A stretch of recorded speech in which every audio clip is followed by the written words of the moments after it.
Mabuti nga dito, kumakain tayong McDo eh. Ang iba, papapaingkiting ka pa.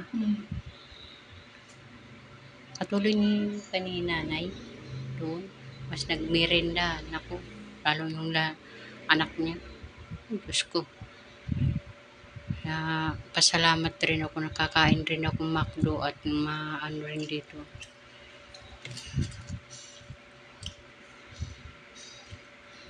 Sarap. Okay lang naman siya sa trabaho dito. Ay, sa pagkain. Hindi ka nang pabayaan.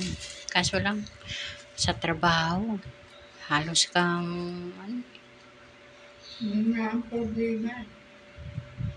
wala ka lang papahinga dito. May tanghalian natin, McDo, itlog.